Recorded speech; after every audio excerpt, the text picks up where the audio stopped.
Assalamualaikum warahmatullahi wabarakatuh.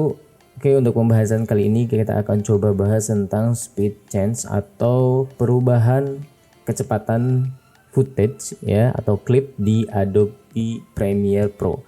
Oke, ada beberapa langkah sebenarnya ya.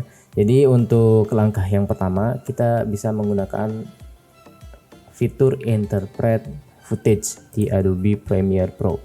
Oke, kita lihat dulu di sini ya, ada 4 footage dan untuk frame rate-nya di sini masing-masing footage atau masing-masing klip memiliki frame rate 100 fps.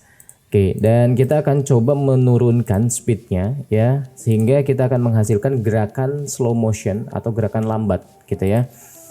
Oke.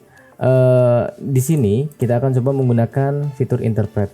Cara mengaktifkannya bisa dengan cara klik kanan pada klip atau semua klip ya. Misalkan klik kanan, terus pilih modify, pilih interpret footage.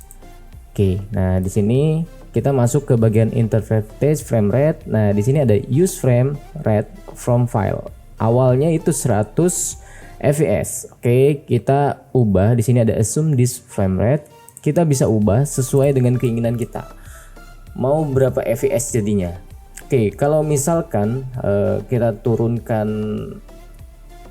kita bagi 4 ya. Misalkan standarnya itu ada di 24 atau 25 fps gitu ya. Misalkan kita ambil 25 fps. Oke. Nah, berarti kita menurunkan 4 kali lipat untuk kecepatan klipnya. Oke, terus kemudian klik OK. Secara otomatis di bagian frame rate ini akan berubah. Yang awalnya itu 100 fps dan sekarang jadi 25 fps. Oke. Jadi ketika kita preview ya, ini pergerakannya sudah jadi lambat seperti ini. Oke, nah kalau kita mau merubah lagi, kita tinggal ubah lagi. Misalkan bagian sini kita ubah, saya interpret footage, terus pilih yang use frame rate lagi ya, ke kondisi semula normal. Jadi ketika saya play, ini masih kondisi normal. Nah seperti ini.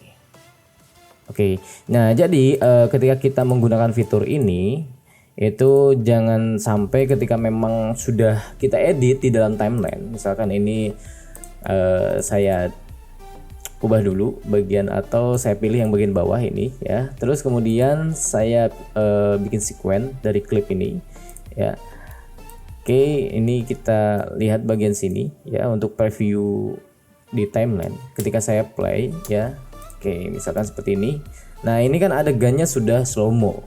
Oke, sudah slow mo. Nah kita sudah ngedit, misalkan udah banyak footage, udah menggabungkan beberapa klip di sini, dan ternyata kita tidak sengaja gitu ya keubah atau tidak sadar diri ya, ngantuk atau apa gitu bisa jadi. Kita ubah di sini yang awalnya 25 fps, kemudian kita ubah jadi 100 lagi. Oke, nah secara otomatis di bagian timeline juga akan berubah jadi normal kembali, dan di sini ada space kosong yang artinya ini adalah bekas durasi yang awal ketika diturunkan speednya. Oke, nah jadi jangan sampai hal ini terjadi, maka kita harus antisipasi seperti itu.